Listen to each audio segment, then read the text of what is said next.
Welcome to the enLIGHTenUP podcast. I'm Lisa Watson and will be joined by my co-hosts Nicole Frolick and Brian Koenigberg. The enLIGHTenUP podcast is a weekly show that provides an unconventional and refreshing spin on spirituality, where three friends and weekly guests share informative, fun, and usually off-the-wall conversations. Unlike others, we provide fringe and skeptical viewpoints on all topics, because our experience has taught us that the echo chamber is a boring place from which to learn. So regardless of where you are in your spiritual journey, we can promise you're going to find a place to fit in here. So we invite you to grab a drink and listen in on our casual, entertaining, and hopefully enlightening conversation. And enLIGHTenUP is a self-funded podcast, so if you would like to help us to continue to be able to produce, enhance, and expand the show for our audience, then please send your support using the link in the show notes, or go to our website, enlightenup.us, and check out our merchandise shop, where you can purchase merchandise that will allow you to express some spiritual humor. You may also show your support by leaving us a review on iTunes and following us on Facebook, Instagram, Twitter, and YouTube. Thank you all so much for listening and supporting us, and now let's jump right into the episode. Hey everyone, welcome back to the enLIGHTenUP podcast. You are here with Brian, Lisa, and myself, and today we are joined by a new guest, Ian Wilson, who is a private dream researcher and dream explorer who has been recognized by members of the International Association for the Study of Dreams as a pioneer in the exploration of precognitive dream phenomenon. His interest in lucid dreaming has led to some remarkable experiences that demonstrated some dreams could come true. And these dreams are known as precognitive dreams and often linked to a déjà vu experience called déjà rêvé, where during the onset of the déjà, the person links the memory to a dream.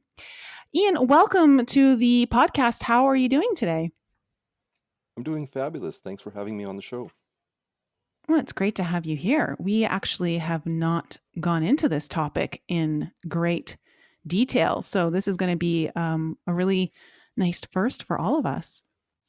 So Ian, you are able to lucid dream, and also you discovered that your dreams are actually predicting what's happening in this current reality. How did you discover all of that? It just sort of landed in my lap. It certainly wasn't something that I was going and looking for with regards to precognitive dreams. My original interest in dreaming was purely entertainment. I was a young kid, 15 years old. I was at my school library, picked up an Omni magazine, and there was an article written by Dr. Stephan LaBerge called Power Trips, Controlling Your Dreams.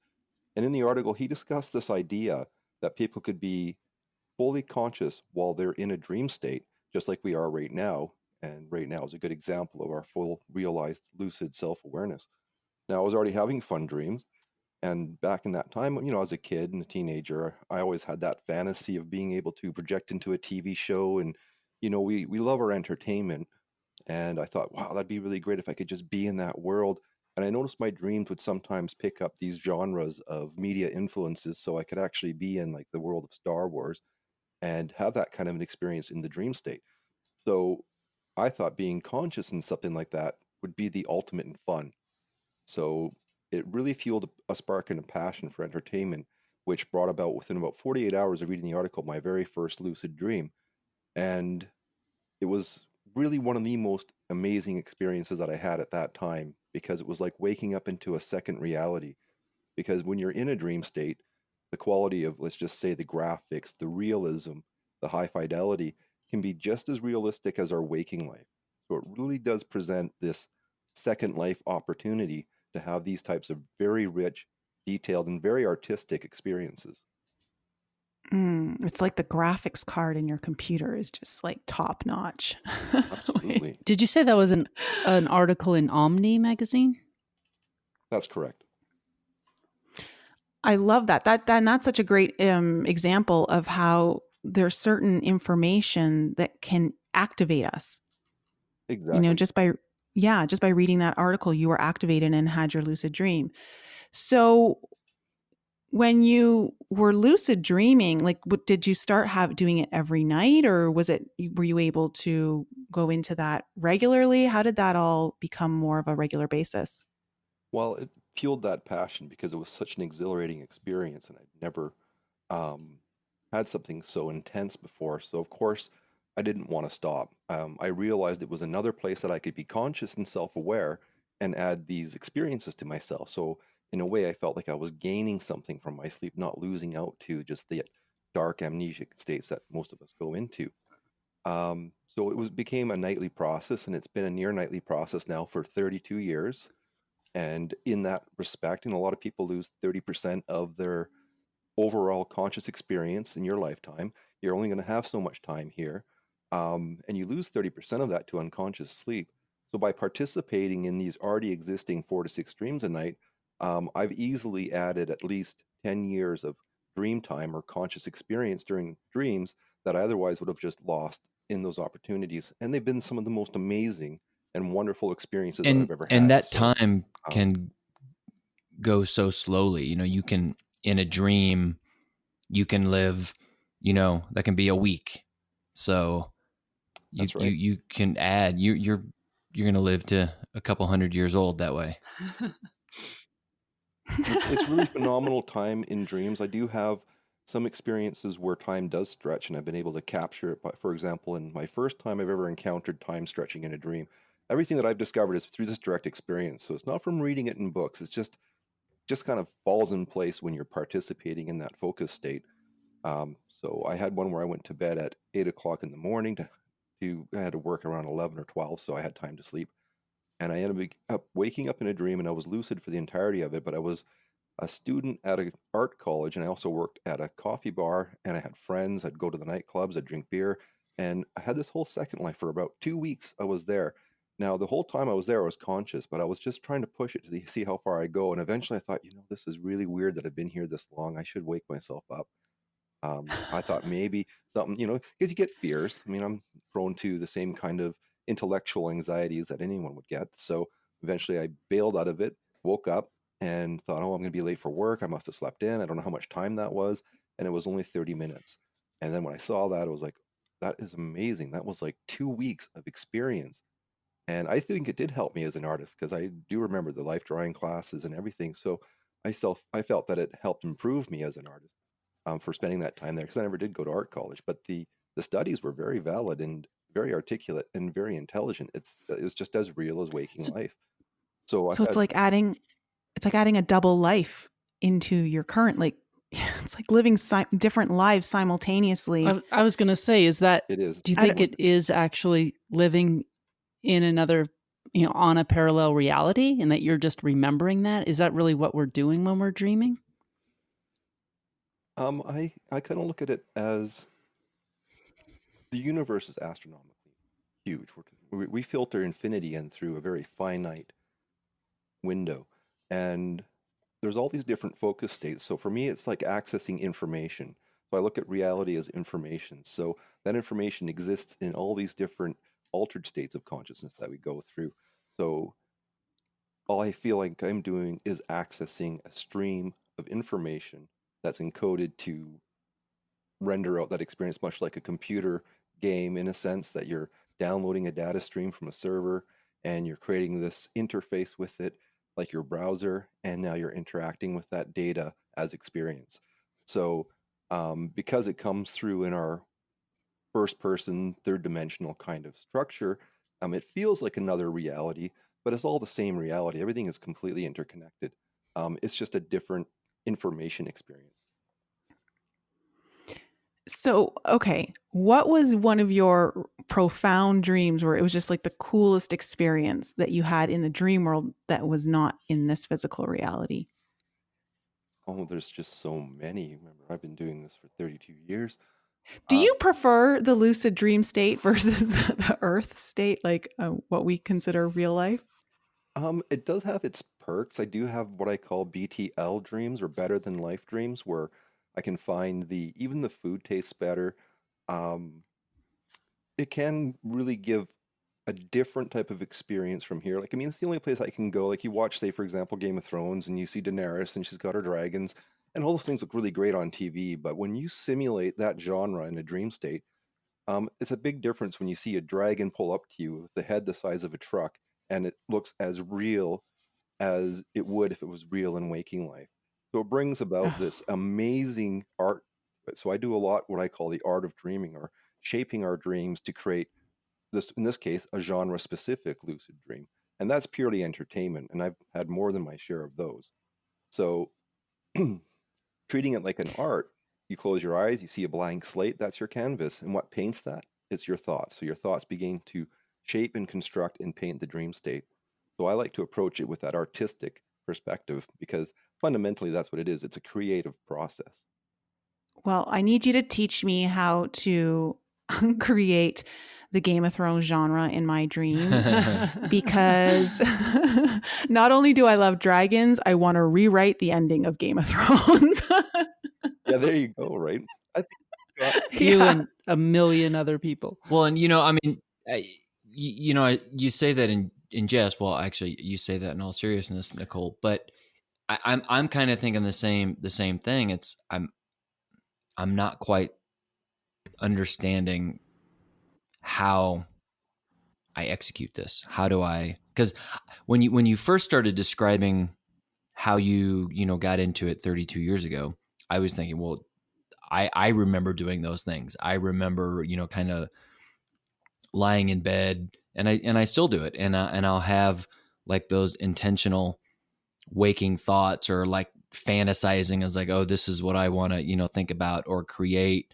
Or sometimes when I wake up from a dream and I still remember it, but I'm awake, and it's like I want to finish it, and I try to write the ending, and it's not quite the same. So obviously for me, I'm not there, or I don't think I'm there in terms of creating it and dreaming what I want to dream. But I definitely resonate with how you were starting to talk about it, because it seems so familiar to me. But there must be another step that I'm missing. For me, it took a while I was observing the onset of dreaming. So what got me proficient at it wasn't reading books.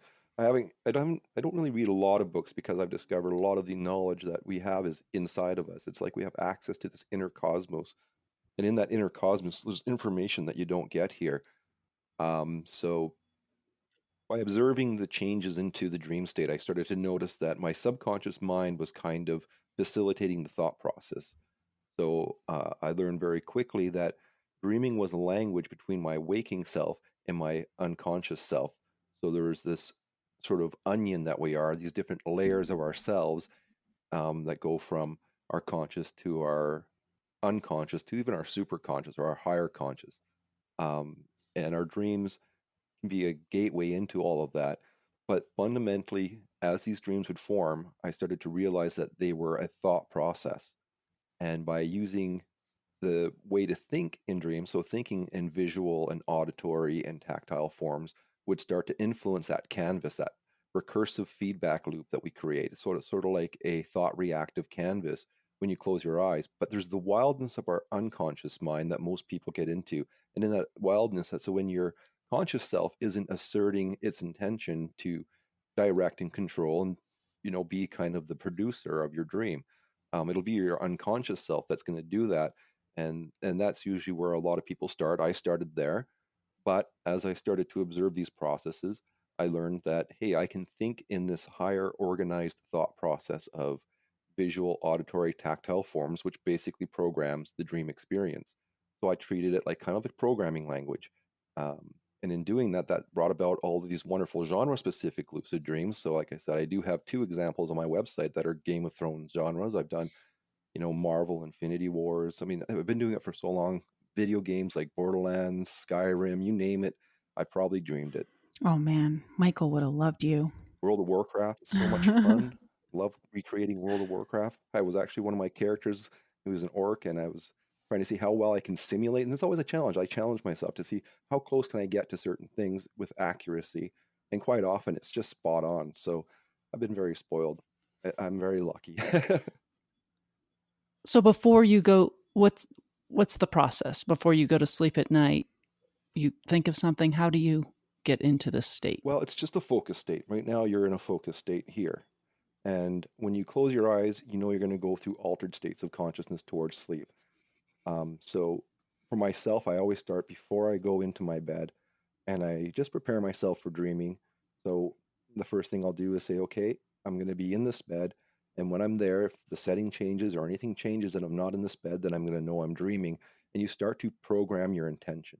And I'll go into bed, close my eyes, and go through a series of intent programming, or people call them affirmations, where I'll tell myself, I know I'm going to be dreaming. I'm allowing myself to participate in my dreams because they're already there. You're just now just participating in an already existing ongoing process. And then just cues like I'm allowing myself to remember them in full, vivid detail, just like I remember my waking life. And I use a lot of references to how I experience here with contrast to how I want to experience things there with sight, sound, taste, touch, color in that full sensory array that's available. So I've been able to train my senses and my ability to think in those senses so my dreams can have hot, cold, taste, touch. I can even feel bone in my hand. It can be very real and seem and appear physical for the time that I'm there. But again, that's just the power of how profound our ability to think that way is. And yes, you can exploit it by just getting into the driver's seat of that experience. So as my body falls asleep, I allow the shifts that will come. We go through a hypnagogic shift. It can happen in meditation. It can happen where you start seeing fractal information may start to appear, little specks of light, all these very minor cues that the information band is changing. It's almost like going from focusing here to focusing into another band of information, like from one radio station to the next. So you get some noise, and that noise is known as hypnagogic shift. It's like a pre-sleep entry into the dream state. And it can be kind of psychedelic because it can become like a geometrical fractal. Sometimes it can just be images of things that you were seeing. If you're playing a video game, you might start seeing the video game characters floating across in the REM screen of your mind. And all those are good indications now that you're shifting into a dream. And so you just allow those processes instead of pushing them away. As if you allow them, then you will allow the dream to form around you. And that's called waking induced lucid dreaming. Wow, that's cool. That happens to me all the time in meditation. So that state, I can bring that into before dreaming. That's right. You'll notice the similarities between meditation and that pre-state hypnagogic shift. So the only difference between meditation and lucid dreaming is when you commit to a dream, you're going to become 100% immersed in that dream, which means you won't have any sense of your body lying in its bed. It's like you're in a new body, your dream avatar. So it's 100% immersion. Just like when you wake up here, you're in 100% immersion. And so there's no, it's just like walking into a different reality for sure. I would never want to get out of bed. One of the worst things that can happen to you in dreaming is you wake up. That's my only warning is, yeah, you can have some pretty incredible dream experiences, and then all of a sudden you can watch the whole dream start to shift and morph quite quickly. It's interesting, that process on waking up, because the dream can start to waver and break down quickly. And because it's all just a composition of thought. And the next thing you know, boom, you wake up and it's like, oh, and it's a very fast shift. Like you don't have much time. We're talking within a second before, that dream will end and you wake up. Okay, so that brings up a really good topic, because there have been times, I'm sure everyone's been through this, where you're in a dream and you wake up, you're like, no, that was such a good dream. Like I woke up just before the best part.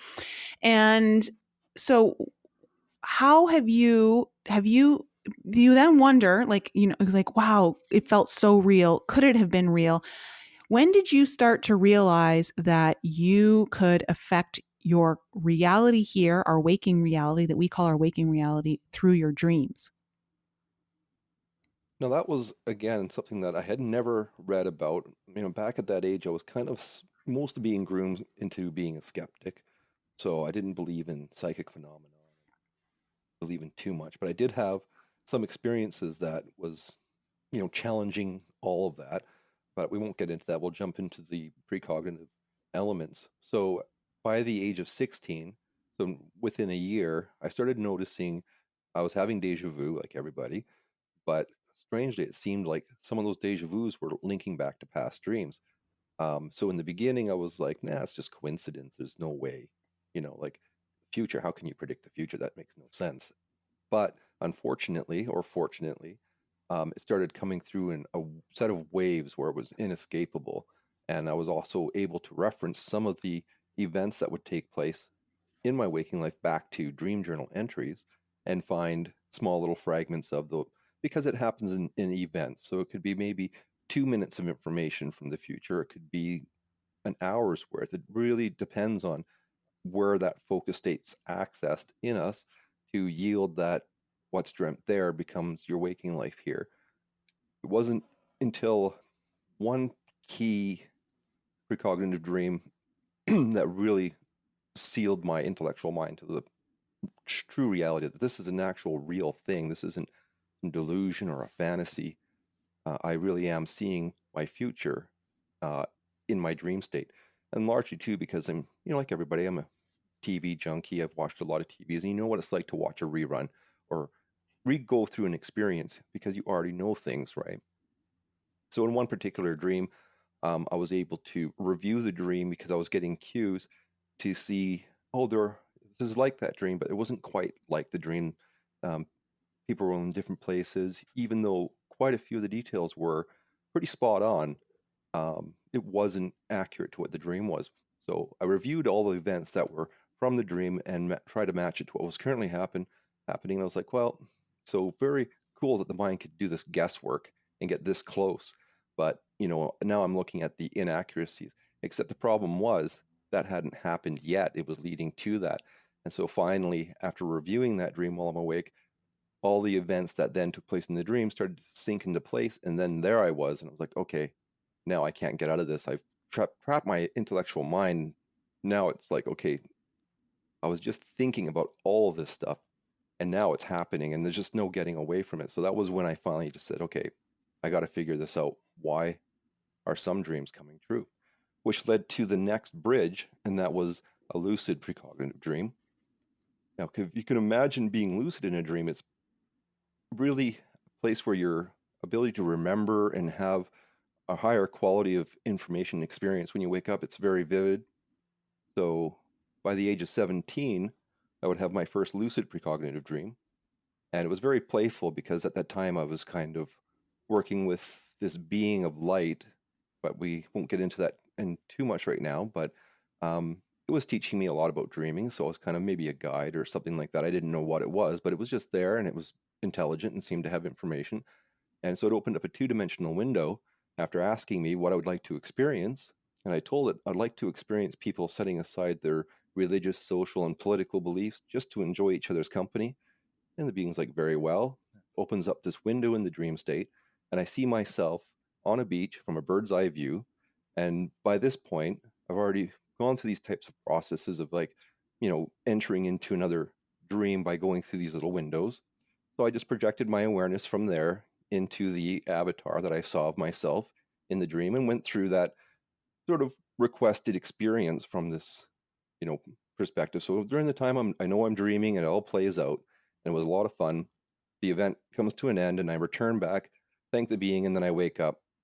So I was 17. I remember it was just my graduate year. I was in my English class and I was thinking about that dream. I was like, wow, it would be nice if life was more like that. But the truth is life is more like that. But just, me being a kid.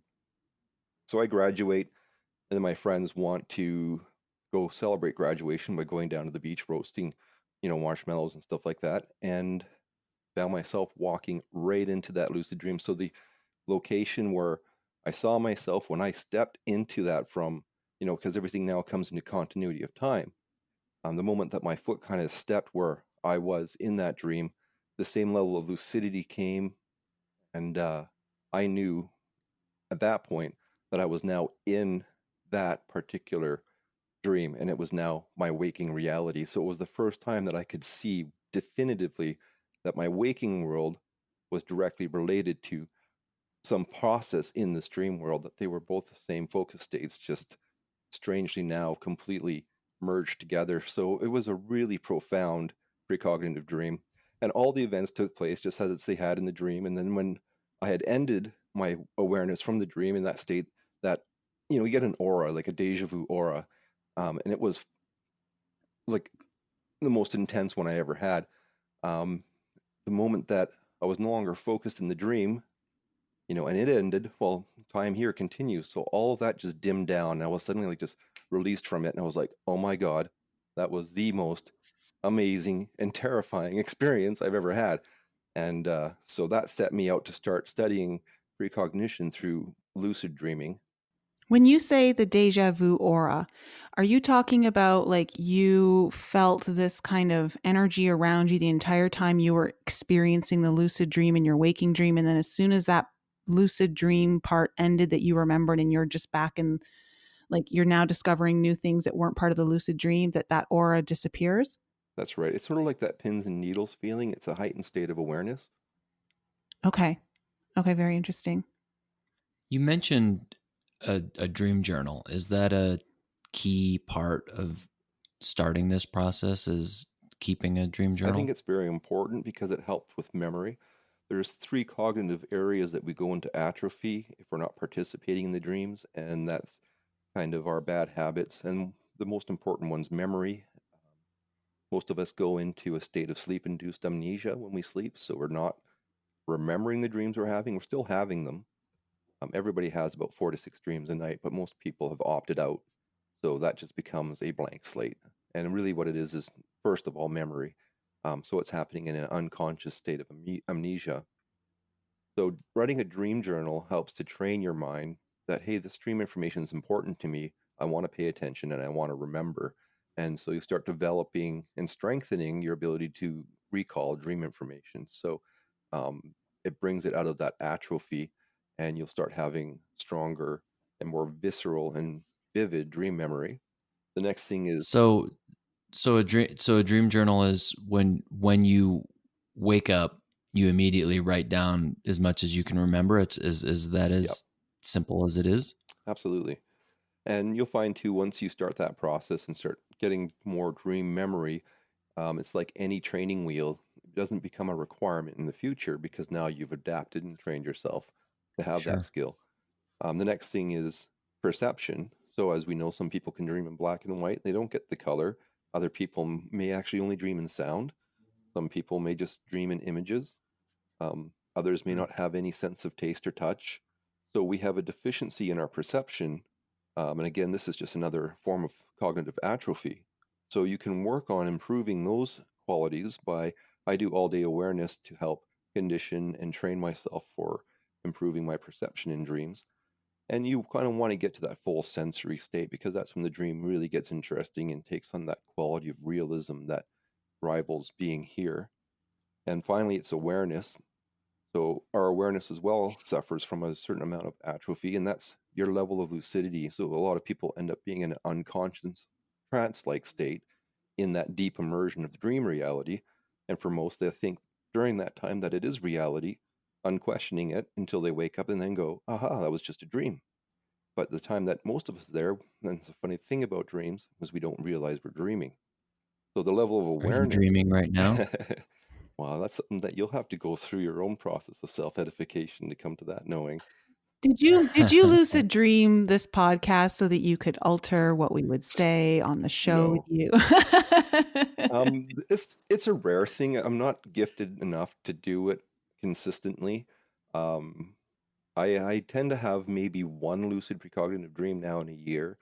But when I was, but my lifestyle's changed because I took on a career as a software engineer, you know, became a father, take on a lot more responsibilities in life, and it chiseled away at my ability to have 12 hours sleep a night to down to about 4 hours sleep a night.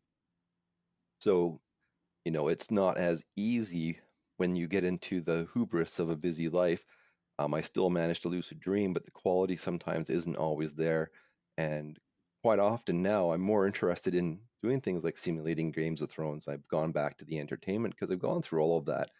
The epiphanies that were required, like for example, with the lucid precognitive dream, that all took place leading up to 1998. So we're talking over 20 years ago. Um, I started wondering, could I change those dreams before they came true? And what effect would that have? Would I be able to see those changes here? Now, it was about 8 years since my first lucid precognitive dream, and more would follow, but they wouldn't be where I was trying to exert any form of influence or control over the dream content at that runtime experience.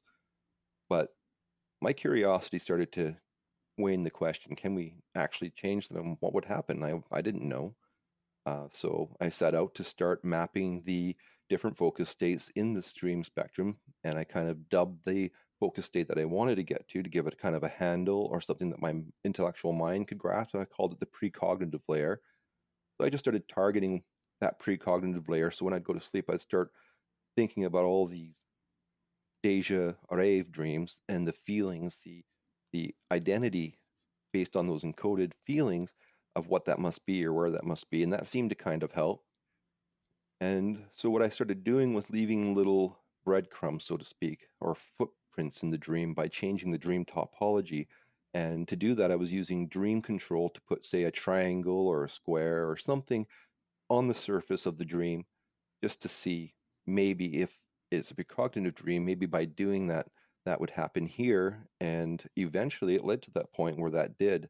And a good example of that was when I was working at a movie theater in Penticton, known as the Penmar. It's no longer there. It's now the Landmark Cinema, and the building's moved. But during that time, and that was back in, I believe, 1998, around May, I just found myself in a dream where I recognized my workplace that I was in, and it all seemed to fit my waking life pattern. So again, I just seized the opportunity because it's kind of just an opportunistic thing to then try to change the dream. And the quickest thing I could come up with was I was already training myself to put these geometrical shapes on the dream surface. So I saw a co-worker and I focused on him and I put a triangle on his forehead just to mark the dream. And then, of course, from that point was maybe 1 or 2 minute window of opportunity before the dream shifted into another dream. Well, needless to say, I was successful, and I found out in the same way of that first precognitive dream, lucid precognitive dream, as time starts to sync up to that event, I found myself at work, and I started recognizing the similarities and the cues. And what was interesting in waking life is now, because I had already gone through those motions in the dream state, all I was doing now was going through the same motions. So I moved right into that focus state and carried forward with my intention, ended up doing the same thing I did in the dream, and sure enough, the triangle formed on my coworker's forehead, much to his surprise and the surprise of others there. And Like, what was it, like a black marker that was no, with it was kind of, it came out almost like a reddish triangle, like it was almost like a like the almost like a capillaries of the birthmark. skin kind of? Okay, Yeah, yeah, kind of, yeah, yeah. but it was permanent. It kind of it was there for the rest of. I think he probably still has it to this day. I haven't met him in Oh, quite a gee, few oh my years. gosh. But I have a photograph of it, and I have a write up from him about his experience. And that was Whoa. one. I also did one on my left hand, kind of as a string on a finger to myself, because I'm very aware of the nature of our psychology and immersion, which means at some point in my future, I thought I might forget all this, or I might move into certain patterns where this is no longer a focus. And I said, I need something on me to have where I can go back to that reference and know that happened. So I did one on my left hand and still have that there today. And I have that on my website as well under the evidence page. And that's just my string on my finger for those experiences. And I think the most profound one to me, which really rocked my world, was again, I had kind of gone through all of this and wasn't necessarily pursuing it anymore. But quite often in a dream, you do what's called a reality check. And the reality check is when you assert that you're dreaming and you change the dream as a confirmation. So in one particular dream, I should have known better, I was in an area that was very similar to my waking reality, but I knew I was dreaming. I just wanted to prove it to myself. So I focused on this cloud that was floating over the other side, and it was fairly large, a cumulus cloud, maybe about a couple football fields. And so I just made it form a triangle. No big deal. It's a dream, right? Like, I mean, when you're there, it's easy. And so I was quite satisfied with knowing that I was dreaming, and I wasn't really interested in doing anything else but just being there. But that seemed to have also been in this particular focus state that's linked to precognition. And I remember being at my friend's apartment and we're hanging out, and next thing I know, I'm walking home and I'm walking on that same path that leads to that. And it's the same thing. Once you catch up to that moment in time where it all syncs together, I went through the motions of that. But now I'm in waking life, and that same event took place, and sure enough, the triangle formed in the clouds. And I was just like, okay, this is really potently powerful stuff. and then it also satisfied my personal query: can this be done? And it was really that event that I went, well, I got to be careful with this too. I don't want to do anything too disruptive. So I kind of stopped pursuing it at that point, because I felt I got the answer I was looking for finally, to a level where I just was very satisfied that, yeah, this is showing me this covert relationship between dreams and reality, that our waking world is in fact, a part of this dreaming process. You And mentioned that you were you are a software engineer, and you've mentioned a couple of different games. Please tell me that you're using this, and you're like a software engineer for making games. I wish, no, unfortunately, business applications more boring than games, but I try to Well, break have them. you thought about making like an app called Déjà Rave, and to help train people how to do this? I would To use love your to have the time to do that, but unfortunately, mm, I'm pretty married to, this. I've probably written over 2.5 million lines of code for this business application that I'm developing for a company to kind of just drive all its inventory, sales, payroll, and all that kind of stuff. So it's yeah, it's kind of like a marriage. I'm pretty married to it. So Well, my time's quite limited. this information, though, that you've discovered is quite, like you said, potent and powerful. What does it mean to you when you realize that you have the power to literally manifest things in this reality that aren't supposed to be there technically? Well, for me, I'm always about truth, and I mean, I'm different than I think most people because I like to have answers through direct experiences. So for me, it was really more about answering a question than it was having control or power.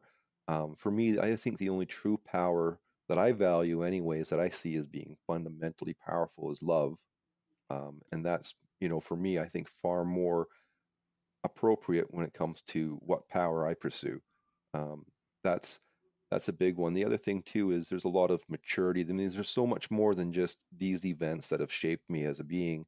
I go a lot deeper beyond just this dream relationship, that goes well into, being more than just a human focused in this current focus state, to, like all of us, threaded into this omniverse of the self.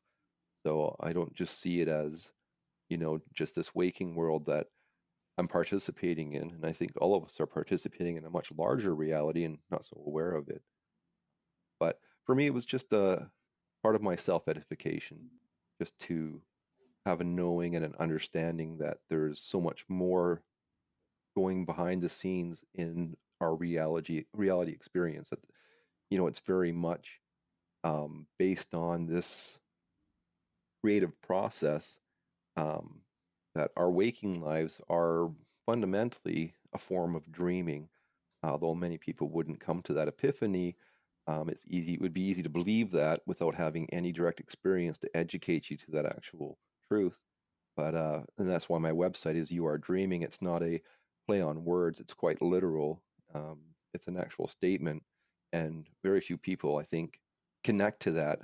But it's the people that have actually had direct experience that kind of helps them lift the veil and come into that higher consciousness, or that higher knowing that there's a much more personal and intimate relationship we have with not just reality but each other, that also gets addressed in these dream experiences. Did you ever have a dream, like a lucid precognitive dream, that didn't have a good outcome in the end? Well, I did have, it wasn't lucid, but I did have a precognitive dream where I was, driving on a snowy road that wasn't groomed. I was the first car on it, and I had my daughter in the back seat in the dream, and I had turned down a hill. And of course, unknown to me, there was black ice underneath the snow, so my car couldn't stop. And I slid down this hill, like just like being on a slide, out of control. And this white pickup truck, because it came to a T section, smashed into the driver's side of my car, crushing me. And I woke up instantly. And so now this was back, I think, around 2012, on that time. And I was like, hey, that was a pretty, realistically scary dream. And I knew at that time, because we don't have bad winters here, so I usually have just all seasons, or maybe in this case, I would have had 2 winters and 2 all seasons mixed on my car. But I thought, if that was a warning from the dream state, how can I get myself out of that event? Because, everything just kind of eventually leads to it and syncs up.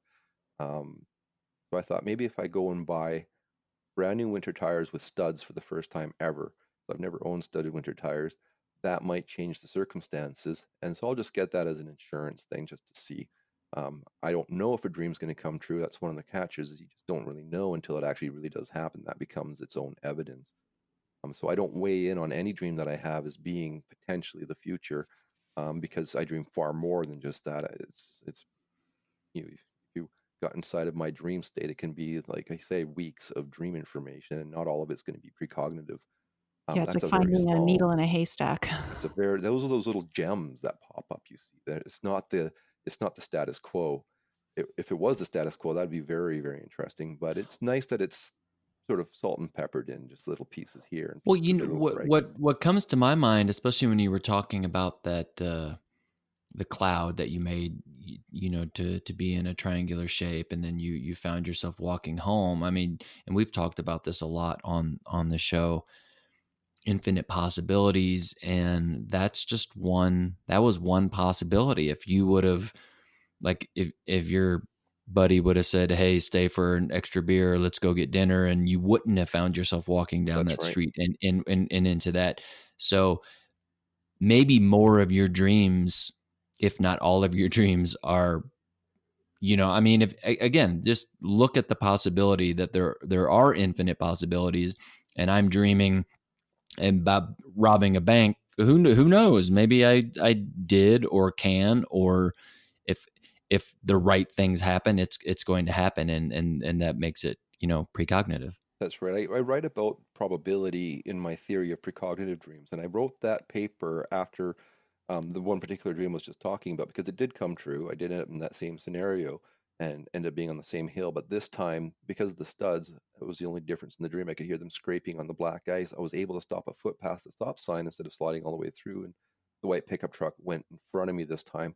And it was, again, one of those, like, I just felt such a huge sense of gratitude for this whole process, because I'm probably, you're talking to a ghost here. I probably wouldn't be here now had I not changed those circumstances. So I wrote Wow.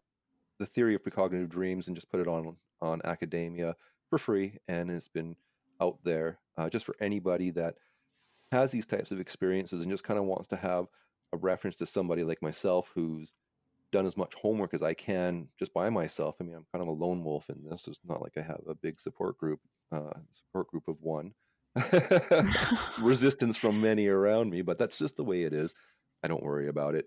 I'm very satisfied with the results, but it's exactly that. So probability, we do see, and I've seen it quite often in my dreams as well. We get into these threads where you can have a branch of precognitive dreams that you might think will come true, but because now you kind of have that foreknowing, you can make a change now, and that whole entire thread can then truncate, and another probability band will kick in, because our future isn't deterministic. And I know I've talked with a lot of people who suffer from precognition. And when I say suffer, they don't like it because they feel that their life is just a movie or a script, and they have no free will.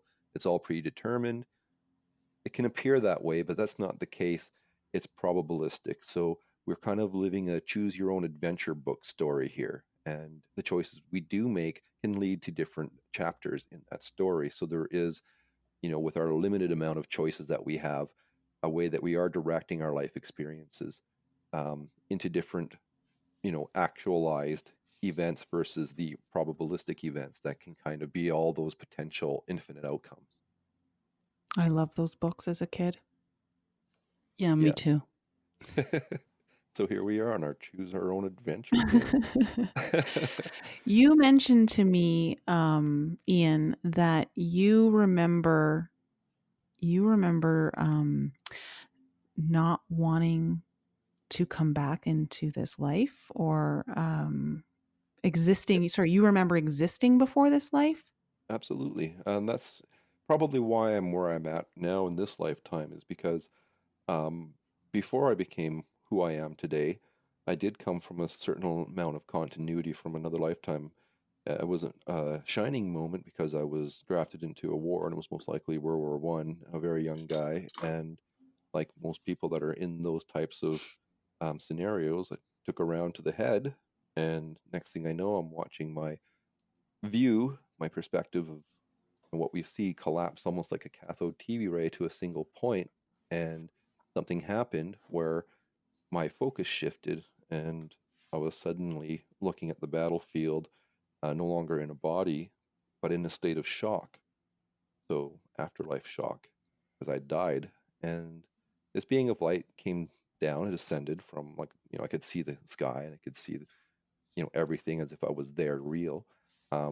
And it basically used almost like a tractor beam, just an energy, and lashed onto me and lifted me up through all these layers, and straight up told me, "You died," and showed me other people that were there. No making nice about it. It's going to cut to the chase. Just get to business. No sense messing around. And like you, these people too have died, and they're processing through it. And so I could see other people that were also kind of like, what the F? It's a very what the F moment for us. And so, kind of walks me around a bit until we get to this one particular state. And I've gone back there. It's just really kind of a cool thing. So at the time, now this is before I became human. So these are memories that came into this lifetime. I'll explain how that happened. So this isn't something that while I'm in this lifetime, I went back to. This is that continuity. It would be like you being here right now, and suddenly you die, and you're like still very conscious, and you're like, oh crap. And next thing you know, you get shoved into another lifetime, and there's no break from it. There's no cleaning of the slate as much as that happens, but we'll get to that. So this being then takes me to this place, and it feels like I'm in water. And the nice thing about the afterlife is that you kind of simulate, just like your dream body, right? You're kind of creating that, because it's what you know, how you are as a body there, although obviously you're not a body anymore, but I think it's just to make us comfortable. So you simulate your body there. So I had my hands and whatnot, and I reached into what I thought was water, and I pull out these translucent gray cells that were about the size of a dime. They were flat, and I didn't know what they were, and I was still in a state of confusion and shock, and I could feel this energy coming off of them. And I put them back in the water, and the being, of course, goes, like you, they too are waiting to return to life. And that's when I came out of the shock and suddenly realized, oh crap, this thing's sending me back there. And then I was like, no, I don't want to go back. It's crazy down there. Everybody's killing everybody. I don't want anything to do with it. And the being was, well, this time it's going to be different. You have to go back.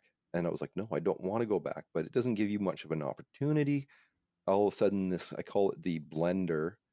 And it's kind of like this portal or a tunnel that's composed of fractal geometry, which is interesting because it links to things like our hypnagogic fractals and things like that. So there's that at play, and pushes me into it. But when I go into it, hence the blender part, it tries to, I call it the second death, strip away that personality, clean the slate. So I just felt like it was almost like glass breaking, really hard to describe. So all of a sudden, all my memories just became shattered, and little fragments just floating away from me. And I was like, no. And down this tunnel I go, and I open my eyes, and I see this woman with long black hair looking at me. And now this is obviously, I'm a baby in probably like a baby chair, and it's my mother in this lifetime looking down at me. And I close my eyes, and I go right back up through the tunnel, right back to that being, just as fast as it pushed me down. I'm like, why'd you send me back now? I was angry, really pissed off. I didn't want to go back. So it was very much a contestation of wills. Now, this is my first waking memory is in this lifetime is, a crib memory, not a toddler or anything like that. But it kept pushing me back, and I'd keep going back and forth. And, now I'm starting to get sucked into my waking life here. And the process kind of went on until I was about 5 years old. So, at that time, it'd be like having out-of-body experiences. So I did a lot of contesting, but by doing that, it imprinted those memories into this current life to where they were inescapable. So it's not like it was a belief system to me that I existed in another. It's a very known thing for me. I've always known. Wow. So when we get like stripped of our memories so that we can have a pure experience here for whatever lessons we need to learn, there's literally a tunnel that we go through. Yeah. Well, remember, the interesting thing about all these processes is that they are kind of subjective. So we're interpreting data through what we know. So however that data gets interpreted can be different for other people. But I've talked with other people that have gone through the tunnel, like, and they get it. The people that do have some memory, like I went through the same thing, and they like the reference to the blender because they felt the same, the second death, the stripping of your last personality and ego. Now, but before we get everyone scared, like, oh no, I'm going to get deleted and shoved into a new life. Um, in this lifetime, I've gone back through all of that. I've returned back to the being now when I was older, and not in a state of fear and not in a state of fighting or conflict, but just curiosity. And I didn't manage to ask it, why did you send me back? And it was like, why do you think it was, from that lifetime? He goes, why do you think it was just those two lifetimes? And it just connected me to this larger array. And I suddenly realized that it was a lot of lifetimes. So I started remembering in the same manner of that one. And it would be the same thing too. Like if you're in another life, maybe 3 life generations down, and you're coming back to this podcast as a memory, the only way you can kind of trust it is that you'll just come into that knowing, like, oh yes, I remember. Oh, there it is. That's what it was. So, um, all of our lives aren't lost in the system. So, it's just set aside, and it's set aside for deep immersion, so that you're not being influenced in this lifetime from, perhaps a very traumatic life, and carrying over a lot of the guilt and griefs and things that were accumulated then, because they're not relevant in this particular lifetime. You see, every new life that we have is just a new continuity of the self in experience.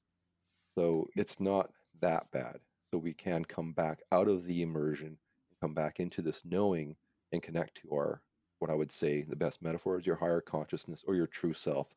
you know, um, the only thing that I look in all of that is like, what's the one constant variable? Because there's a lot of change, right? The only thing that is constant is what I call the immutable self. The, you know, the awareness, the I am, it is unchanged, and all of that just merely evolving. So that's kind of our infinite or eternal or absolute self. it it's so interesting that you, for the first 5 years of your life, you were resisting this life. hmm I wasn't bowing down to the immersion, and I still don't. But at the age of 5, it was interesting because I remember being at my parents' house. They built a house in Penticton on Greenwood Drive, and it was their first house, and I was in the bathroom there, and I remember looking at myself in the mirror as a child, but I always had this other identity of my former self, and this time it felt like it was looking over my shoulder, and it was like, yeah, okay, I guess I'm this kid now, so I may as well just be this kid. And it let go. Oh, gee. And literally just kind of, and the same thing, it's like these weird auras or these heightened senses of awareness were there. And when it released or let go, all of the struggle and conflict and all that kind of stuff that I was going through, reliving the trauma of dying and all this kind of stuff, just ended that day. It was just like, now suddenly I was just a normal kid. Poof. Oh, well, it Now I'm makes so locked much into it. sense then why you love the lucid dreaming and this idea of like picking genres, because you don't feel like you got to pick the one you really wanted in this lifetime. So now you're just like picking and choosing all these different ones that you get to experience. I'm just being a bit more of an artist Yeah. with it all. Yeah. Having a bit more fun. And the other thing, I mean, these things kind of, for me, really wake me up to, what do we really get in life? Because, I've had lives where I've been affluent and wealthy, and I don't take that with me when I die. You only ever really take the relationships you have with other people. So those times that you wish you just spent a bit more time with that person because you care about them, that's important. Because those are our gifts in life, is the relationships we have with each other. And that's the only real value that comes from all of this, is that we're all part of this unified field of consciousness. We're all very much, another way of looking at it is that we came from oneness, a conscious singularity that has always existed, that doesn't know, time and space are just like nothing to it. It creates time and space like just on a whim. And we're all parts of that. So we're all like cells in a body. We came from, and we see here the kind of the conflict where the toe cells don't like the finger cells, and they don't identify that we're all aspects of each other. We're all from this oneness. So, you know, coming from that war, I also realized, you're not killing another person in this world. You're killing yourself. You're killing an aspect of you. And so it does come with a real big education of interconnectedness and oneness, and that's not a figment of our imagination. That's the literal context of what we are. We are a unified field of consciousness and expression. but we were all parts of a whole. And another good example is I've returned back to that lake. I was at the Monroe Institute a few years back, and of course they study being conscious during sleep, and I had a lot of fun there, a lot of really great experiences. But one of it was returning back to the lake. But instead of seeing these gray, dimly lit cells, all I could see, as far as I could see, were beings of light in the astronomical numbers, that we had all evolved and grew up into beautiful, loving things that, the end game of what we're doing here and how it evolves our quality. So I was quite thrilled to see that, there's an end game in it all that's quite beautiful. You mentioned that you've had one encounter. What encounter have you had? Oh, that was interesting. That was back in when I was 14 during the Parasite meteor shower. And again, it was the only time I had an experience like that I am conscious of. I don't know if anything's ever happened because, apparently they can happen when you're not conscious. But there was only ever one. It was interesting. I was with a friend, 14. We were sitting in his father's truck, and I just had noticed something in the sky that just struck me as being odd. I mean, it wasn't a meteorite. It wasn't moving in an arc or anything. It had moved backwards from instead of inwards towards the Earth, and it kind of looked like it may have been a triangular shaped object. And but it sat there now looking more like a star, but moving in a circular pattern. I pointed it out to my friend just to get validation if he could see it, and sure enough, he did. And as we were observing it, both thinking it was quite odd, it seemed like it shot something out of it. So you see this little white streak come out, and we're like, "Whoa, that was really cool. We got to find out what that is." So we got out of the truck because our parents had moved on to go. There was a lot of people there with telescopes and whatnot, observing the meteor shower. So we just found some random adults, and they had a telescope, and we wanted to get some confirmation that that's not a star, that there's something weird in the sky there. And so they look at it, and sure enough, they're like, "Yeah, no, this is not normal." And these are adults and our parents. And again, that thing seemed to shoot something out, and it seemed like it almost came down not too far from where we were, and really fast. So the grown-ups were like, "Hey, did something just land over there?" We didn't know. I mean, it all happens quite quickly. And so they're like, "Well, do you want to just go for a walk and just see if something's over there?" And young kid, nothing better to do. Why not go on this walk with complete strangers into the woods? So off I go on this cattle trail with my friend and these two guys, and I started opening up to a clearing. And the weirdest thing, we bump into things that weren't human. They were uh, about three of these. Now, what was interesting is they were almost, I don't know if they were at a different frequency or had a cloaking technology, but they were translucent. They were almost stealthed, with partial invisibility. The light was refracting, and that's how you could see when they moved. They kind of um, could see them, but they were almost like they were etheric or ghost-like. But I'm thinking maybe it's a technology. I don't know. I really don't. I can only speculate on it. But needless to say, we all saw them because they didn't seem to be, obviously they didn't hurt us or anything, but one just touched me on the shoulder. And as soon as that happened, I freaked out and got scared. And so my fight or flight instinct kicked in, and I ran screaming. And they ran screaming, and we all ran back to the base camp. And we were like, "What the hell?" And of course, I discovered quite quickly you can't really talk about those things, even to your parents. Nobody, because obviously they aren't there. When you have a direct experience, it kind of gets hard to ignore the evidence, so to speak. But yeah, I mean, that event was real, and it took place, and it only ever happened once. But it was, I think, something that helped me with lucid dreaming, because it kind of showed me, hey, there really is something else going on here. We live in a lot of limited beliefs. I can get quite deep into what I think are some of the big problems affecting us while we're here, and that's belief is a big part of it. Belief in the place of knowledge, and the immersion and the amnesia that we get. Those are three areas that everyone could try to work on and improve. But yeah, it was quite profound, and I always have regretted running because I don't have a lot of information as to what they are, where they came from. I didn't stick around to get questions answered. I just got out of there, and How I've tried how going big were back. they? Were they short, tall? No, they were probably about 5'6" ish. They weren't like super tall, but they were definitely thin body, oval shaped heads, thin neck, and they weren't human. Now, as to what they were, I can assume that they're alien, but still they could be maybe a spirit. I don't know. I really don't have enough information, but I'm going with alien because of the craft in the sky, and it just makes more sense that these are, something that came from up there, not down here. And I've never seen anything like that again in my life. I've gone out looking for them, and over the years just gave up because, that's just one of those, for me at least, once in a lifetime experiences. But I don't know if I'd run this time. But again, the opportunity has never come back around. So I think now I'm mature enough that I'd probably ask a few questions as long as they don't, you know. So when you said you ran screaming and they ran screaming, are you talking about the people that came with you, or are you talking about Yeah, because the there was four of us. aliens? No, the aliens were all pretty, I think Okay. they're a little bit more relaxed and I knew what had was this going on. vision of everyone, like the aliens are just screaming and running on opposite directions. Exactly. No, they were the ones that were the calm, level-headed beings. We were the ones that were like, but I mean, it's not fair.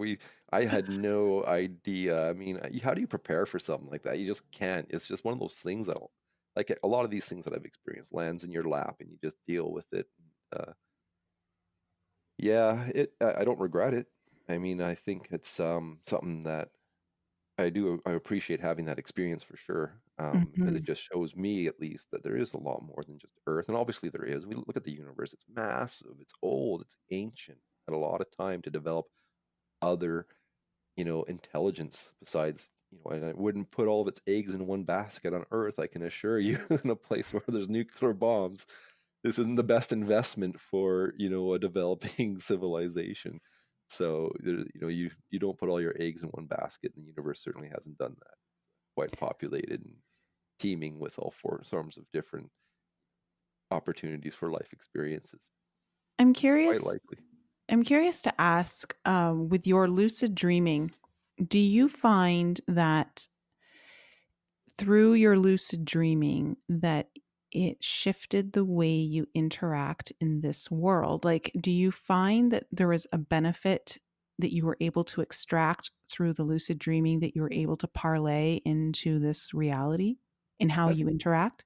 I think so. I mean, for example, all this entire conversation we're having couldn't happen without those experiences because I'm not a person that talks from, I don't like belief. I do like direct experience. I think it's a powerful teacher. So, had I not had a precognitive dream, I would never have been able to talk about it because I wouldn't believe it. I wouldn't think it was real. There's a lot of things that people assume that I will then entertain as being real, but if I don't have a direct experience with it and I don't have the evidence, I just leave those in the realms of possibility. So, um, what I take back from a lot of these experiences, it has taught me a lot of empathy and compassion and kindness and love and these virtues, of how important it is to be good to one another, that we're all interconnected. So, it's made me a lot more humble, I guess, my relationships with other people because I know what wears the mask. I know what I'm looking at when I'm seeing other people and where they really are in this bigger picture. And I have a lot of respect and reverence for that. So it just made me a nicer person. That's a good benefit. Yeah, I think There's a so. lot of people who could use some lucid dreaming that I know of.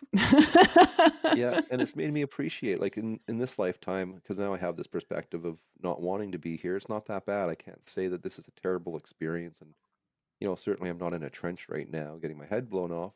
Although there's always a risk. I mean, there's a risk of war erupting in the world, but if humanity could wake up out of its slumber and realize, I think, hope and truth I could give is that, yeah, you're not killing somebody else. Wars that you're pitting against other people is really aspects of yourself that really are that interconnected. So I don't want to participate Mm. in that other lifetime. I would imagine that you also have a better, like a sense that you do control your own reality. Um, Not really. I'm more of a coexisting kind of. I like the idea of not trying to make it all about me while I'm here. That I'm not being completely in an ego where it's all about me. I'm into the coexisting. I'm into the relationships with people and things like that. That I don't like controlling. I'm more about you know coexisting, cooperating, and being a part of. So that's kind of my flow. So, but it is nice when you can do things like save your life. I mean, you can intervene and stop yourself from getting smucked by a truck. That's a great value to me. See, and it hasn't made me a millionaire, but then I don't seek fame or fortune or all these things. They're not No, important. but I think what Lisa's trying to say is that you don't see yourself as having no role in creating what's in front of you. Like you That's true. understand that. I see that relationship. Yeah. Not that it's all about Mhm. you, but that you No, of course actually not.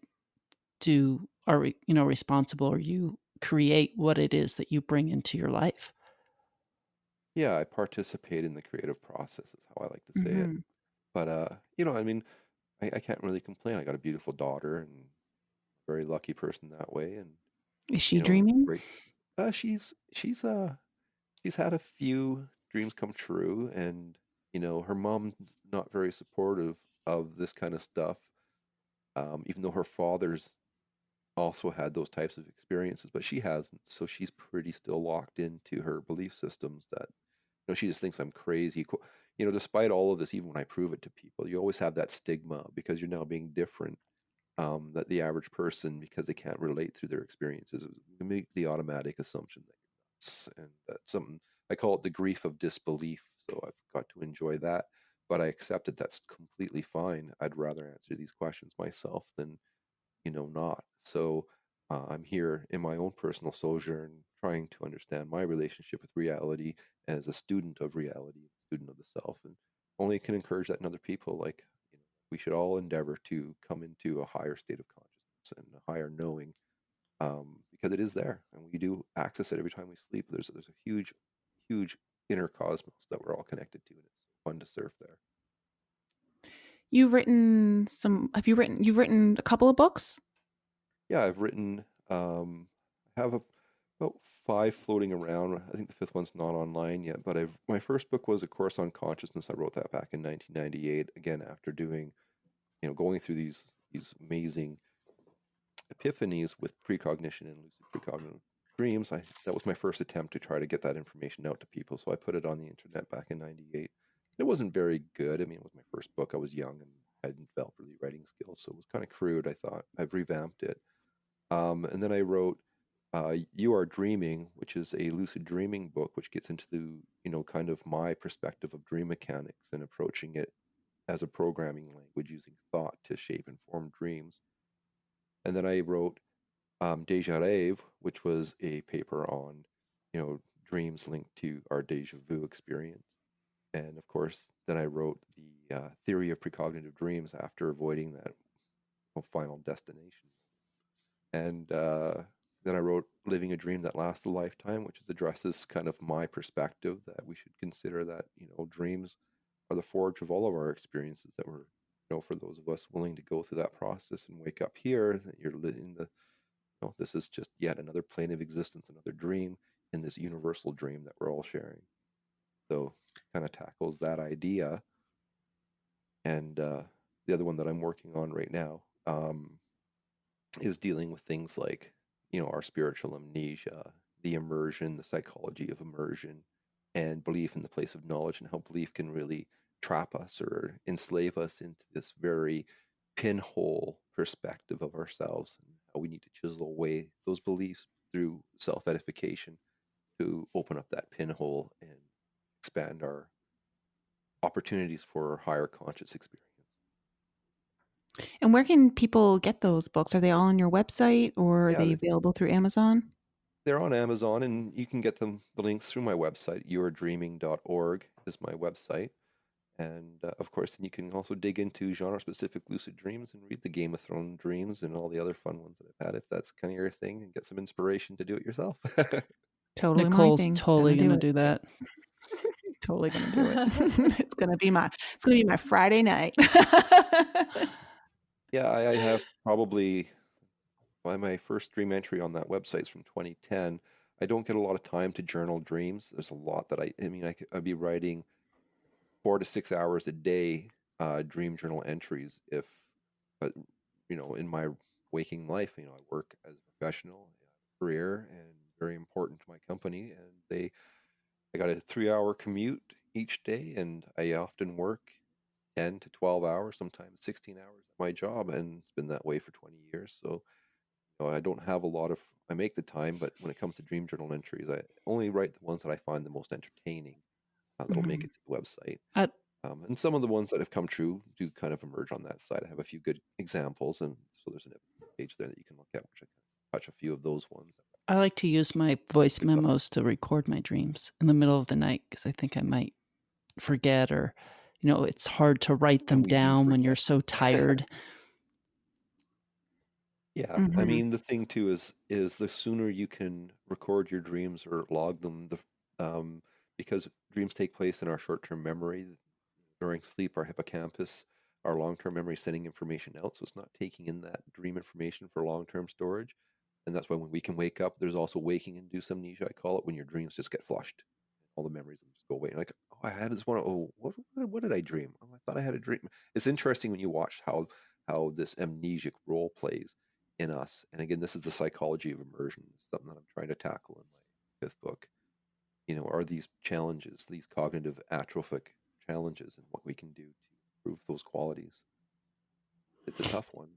Yeah, I was just in a dream the other night. I had not slept well the night before, and so I actually dreamt this during a nap where I was in some sort of high school gymnasium that I've never seen before in my life. But there were two entrances, one at the top where the stadium like bleachers were, and then one at the bottom. And I was at the bottom, and there was a guy walking, and I could see in my dream, in my mind's eye, the guy walking down the hallway, and he was going to enter through the top doors. And I could tell that he was acting like he was a teacher in the school, but he wasn't. And got I started to get out of that part of the gym through the bottom doors. And as I did, he came in and he saw me and I saw him. And I got behind the door and he took out a gun, just started shooting this gun at the door. And I remember seeing the bullet dent the door, and it was so real. And I remember running out of there as fast as I could. And I remember thinking, I need to exit this dream. I need to Yeah, for exit sure. this dream. And then I found myself in an airport that was attached to the the high school thing, and I was waiting for Lisa and Brian. I was like, "We're supposed to go to Italy. We're going to Italy. Let's go to Italy. We need to get to Italy now. We need to get to Italy now. Like, when's our flight leaving?" Let's go. But that's the thing about dreams is that you'll see it in my dream journal entries that I call it dream drama and things. The dreams are very dramatic. Our subconscious mind's a wicked little role player. Look at it as if you like role playing games, use the dungeon master of perspective. Well, it'll be like a dungeon master creating all these little encounters and events and things like that, or a game master. But we do generate a lot of what we process in our waking world. So when you look at what's happening in the world today, things like school shootings and all this fear and all this negativity, well, it affects us all. Um, we're all connected. All that ripples out into all of us. So you can go to sleep and you will have anxiety dreams or dreams that try to process through these fears. And it's a big mixture, and there's a lot of different types of dreaming. So dreaming isn't always about anxiety or fear. They can be about passion, desire, romance, Yeah, those are the science ones I fiction. want. Yeah, exactly. Like that's what I'm more about. I'm honestly, when I get into the real art of dreaming, it's really about being in the driver's seat and doing exactly that, directing your experience in that state to yield results that you want. And everyone's different.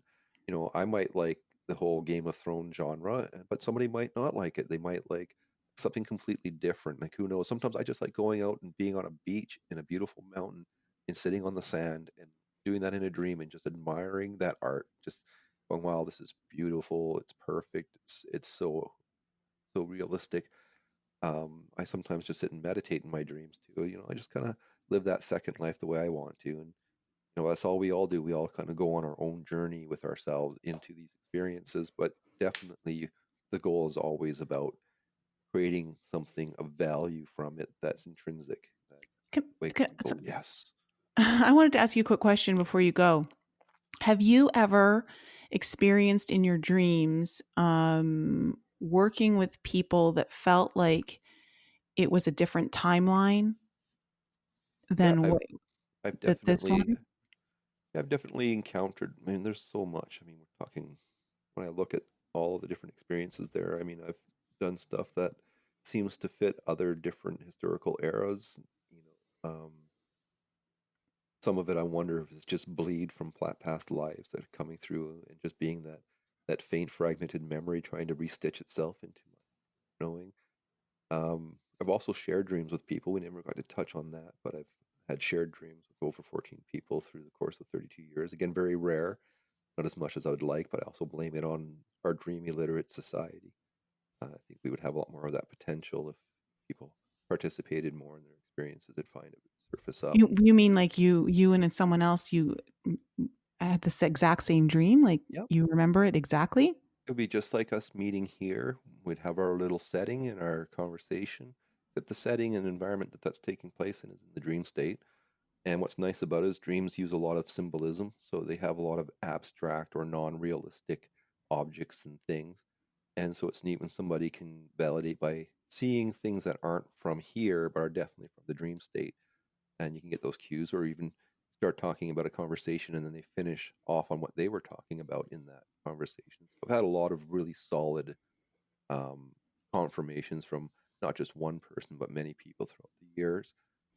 I do have some examples on my website too. One where a Shoshone dream walker who had heard about me wanted to try to share a dream with me and was successful. And I thought that was just really amazing because not a lot of people take those steps to do that. And I find I'm more of an opportunist. It just kind of happens in the dream state. I don't feel like, I just go to sleep and I can go, yeah, I'm going to go share a dream with this person. Boom, it's going to happen. It just usually just happens as a part of that unfolding experience. And it just, so I just go with the flow. I'm a very go with the flow kind of guy with all of that. But I've been around people too that at work one time, three female workers who were friends. We started talking about their dreams. The next thing, all three of them discovered that they had the exact same dream, and it was very cool for me to listen to it, being I'm interested in this stuff. But they start describing the exaggerated dream symbolism, and each of them had their own vantage point and were describing the same thing from those vantage points to each other, confirming it, and they were also tripped out and didn't know what to make of it. And then I stepped in. We had someone. Remember, Nicole, we had someone on our podcast long ago that had a shared dream. It was something about peanut butter. Do you remember that? Yeah, on the Yeah. astral plane.